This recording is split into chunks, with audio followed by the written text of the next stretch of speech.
Hey, how's it going, guys? In this video, I'm going to be reacting to part 1 of the French Revolution by Oversimplified. This video was made possible by NordVPN. Get protected by clicking the link below and get an amazing 75% off. That's only $2.99 per month with an additional month free for a limited time.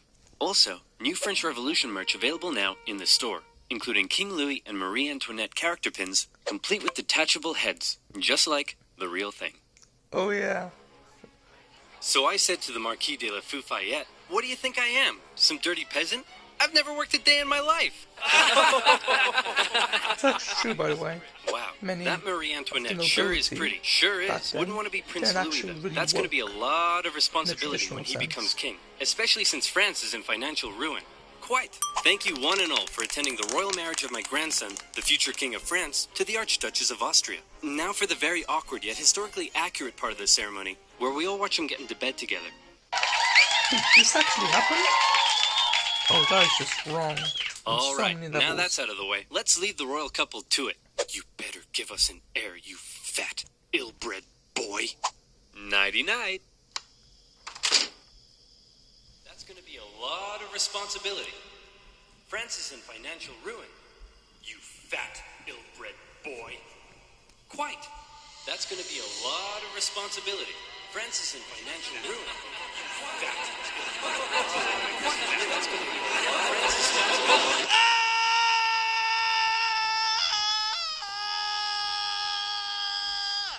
Well, of course he'd crack from the pressure. Great. He's a frickin' weirdo.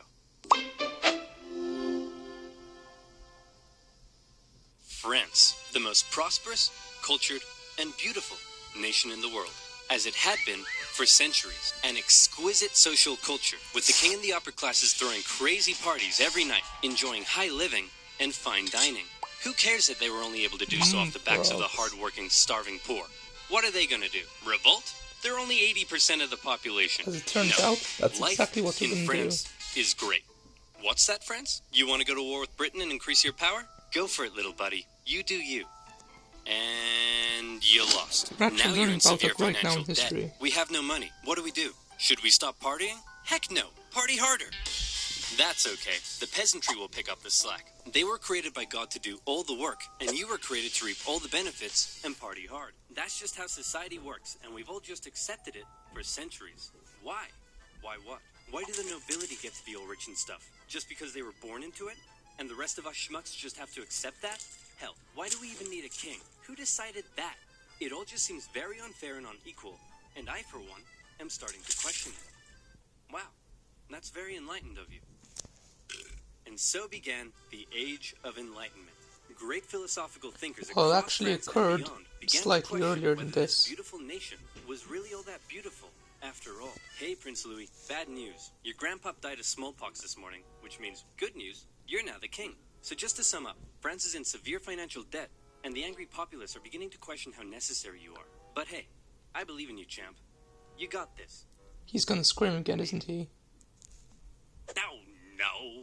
Prince Louis Capet became King Or Louis something like XVI that. in May 1774. He was a notoriously weak man, and he knew it. He barely had the wisdom to rule a nation, never mind one in crisis, and he was easily manipulated by those around him. One of his first acts was to try to get revenge on the British by financing their American colony's revolution. Hey, we're an independent nation now. That was real swell of you, Louis. Couldn't have done it without you. Glad I could help. So hey, about all that money we lent you, when can we get that back? Yep, you're a great guy. Ooh, he's not I'll gonna never give it forget what back, you've is done he? for us. Real glad Did I they could help, ever friend, but give it about back? that money, gotta go now, chump. Best of luck to you. Oh, no. And now France was in Just even more can't debt. catch break, France's can you? poor, suffering under the strain of economic ruin, watched as the nobility continued to live as though nothing was wrong. In particular, they grew increasingly disdainful of the queen, Marie Antoinette, as she continued to spend all of France's money on her own luxurious lifestyle and fashion. While the peasants were breaking their backs in the fields, she was walking around like, hey, my hair is a boat. I'm not making that up. Her hair really was a boat. And her lavish spending earned her the nickname Madame Deficit. And speaking of the queen, there was also a long-standing scandal around the fact that the king took a very long time to boink her, and the working classes of Paris began ridiculing the royal couple with lewd pamphlets depicting the queen as a court thought, and the king is a wuss, unable to fulfill his marital duty. Respect for the monarchy was at an all-time low, as France's finances were spiraling out of control, and the king and his aides really only had one solution to the crisis. Tax the poor. Tax the poor. We could do a sexy calendar Yeah, shoot. that'll work.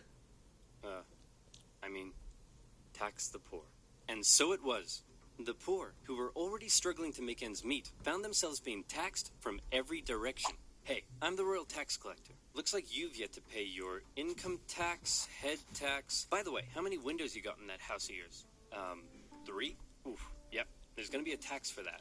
Hey, your local priest here. Have you paid your church tithe yet? Well, at least this one is going to the good work of God. Sure. God.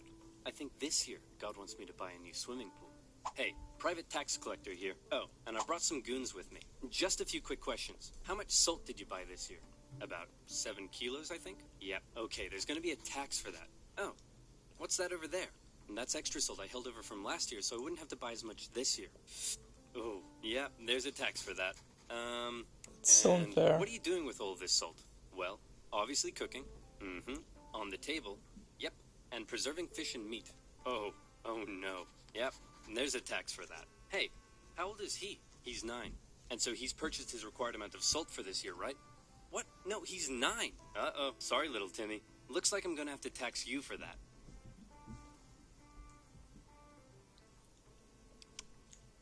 Yep. Salty. There's going to be a tax for that. Even the That's tears not all. too. A huge portion of the peasants' harvest had to be given up. And there was also the labor tax, where peasants were required to work a certain number of days for their local lord without pay. Obviously, people weren't too happy with these taxation policies, and the aggressive nature of these private tax farmers sometimes even escalated to violence. In particular, though, the people really hated how inconsistent the taxation rules were across the nation, and also the fact that the first 2 estates often had to pay very little, if any tax at all. And so, the anger continued to grow. France had a population that was just about ready to explode. What could push them over the edge? How about a touch of natural disaster? A series of harsh summers and winters left the peasants' harvests in ruin, meaning they had no food or money, and the cost of bread skyrocketed. Of course, the upper classes had massive stocks of grain and wheat, so they were virtually untouched by this new crisis. But now the poor really were starving, and they began to riot.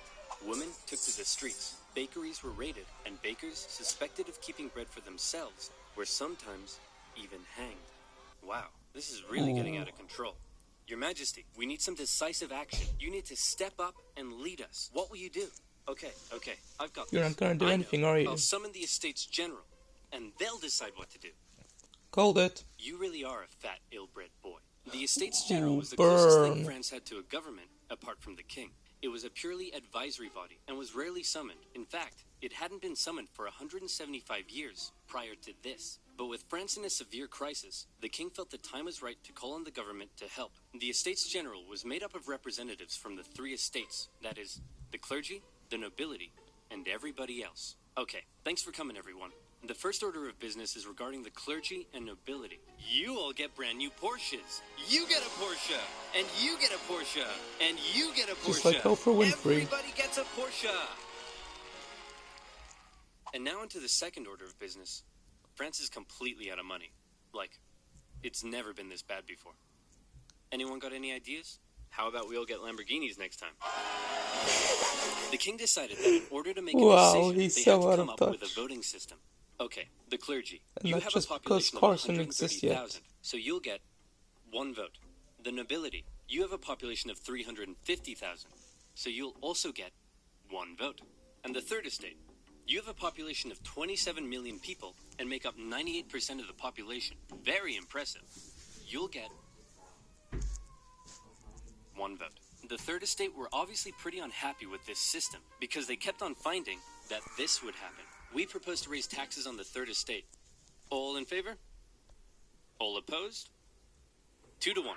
Taxes will be raised on the third estate. We propose a motion that says the first 2 estates are a bunch of poo-poo heads. All in favor? All opposed? 2 to 1. It's official. We are not poo-poo heads. The third estate realized System's that so any rigged. attempt at reform would be outvoted by the 2 upper estates, and they thought that was kind of lame. So they decided that since they were 98% of the population, they could go off to form their own government, make their own laws, and take over the running of the country. And so, the National Assembly was born. The Third Estate was now in control, and there was nothing the king could do to stop. Ha! I've locked you all out of your building. What are you going to do about it? We'll probably go find a different building that isn't locked. You didn't think that through, did you? No! The National Assembly did find another unlocked building, just down the road, an indoor tennis court, where on the 20th of June 1789, they all took the tennis court oath, pledging to continue meeting until the king finally gave in to their demands for more equality and economic reform. This new National Assembly included many of the most educated members of the Third Estate, including two young lawyers by the names of Maximilien Robespierre and Georges Danton. Some members of the first two estates even joined their cause. Some of these men formed a radical new political party called the Jacobin Club and quickly became leading figures. While many members of the Third Estate simply wanted more equality, a growing number in this Jacobin faction would begin calling for something even crazier, the removal of the king. They say they're radicals, and yet girls aren't allowed. With such a volatile situation Such a bunch developing, of everyone hypocrites. was afraid of something. The king feared his position was under threat, and he called in the military to take position around Paris. The Third Estate heard rumor that of a never gathering works. military force, and they feared the king was planning to round them up and arrest them. Maybe he'd even execute them. It also didn't help that the king had just dismissed France's popular finance minister, who had been trying to make reforms himself. It seemed the king was done negotiating. Fear, left unchecked, often boils over into anger, and anger detonates with violence. The angry people of Paris, after centuries of cruel inequality, harsh oppression, even starvation, fearful of having their new movement for reform demolished so soon, decided that it was now or never to take action. Screw reform. They decided they'd do one better. How about revolution?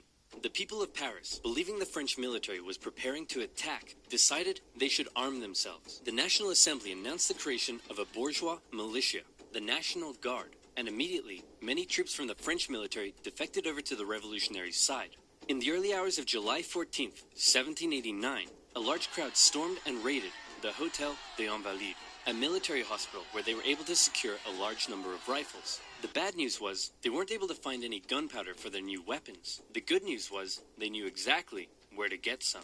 A prison fortress and a symbol of royal tyranny towering over Paris, the Bastille. Mid-morning, Ooh, the the crowd storming of the gathered around the Bastille. Bastille and I learned demanded that that in the year man in 5. charge, Governor Delaunay, surrender the prison and hand over the gunpowder. Obviously, Governor Delaunay was like, no way. So he stalled for time by inviting a few members of the crowd Looks in like a for skeleton. negotiations. The crowd, still waiting outside, quickly became impatient, and before long, they stormed the fortress, taking on the French troops inside. Your Majesty, we've received word that the people have surrounded the Bastille. Governor Delaunay will hold them off. No need to worry.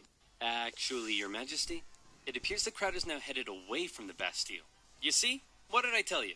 Clearly Governor Delaunay has defeated them and has them on the run. No need to worry. Your Majesty, isn't that Governor Delaunay's head on a pike? Should we worry now? Clearly, Governor Delaunay has taken on the form of a bodiless pike-head deity, and the people are so enamored with him, they're parading him around the city. No need to worry Wow, at all. he's really When the removed National from Assembly reality, heard about isn't the he? violence that had taken place, they had two options. Either one, they denounce it and try to carry on the revolution using peaceful means, or two, they say, damn, you stuck his head on a pike? That's pretty hardcore.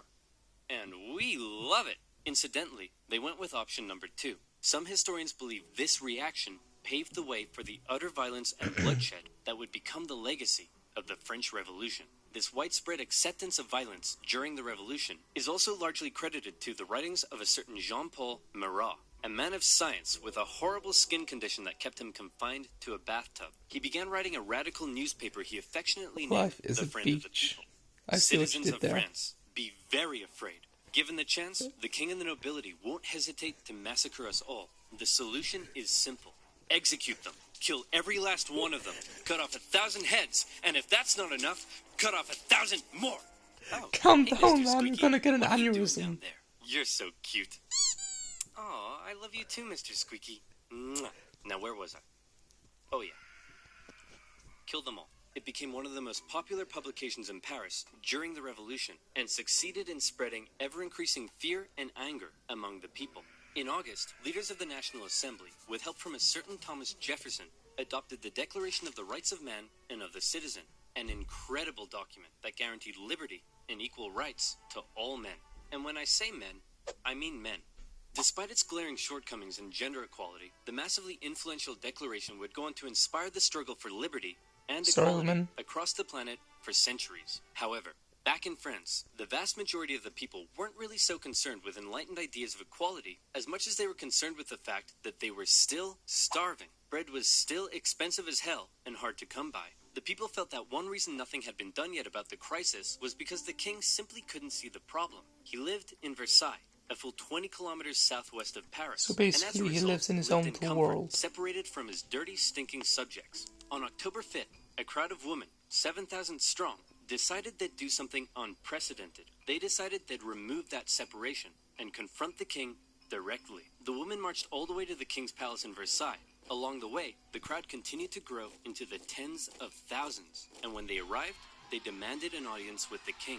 What are those things outside the palace? They're poor people, your majesty. That's poor people? You have a they say they're hungry. parrot on your head now. Then let them eat cake. Wow.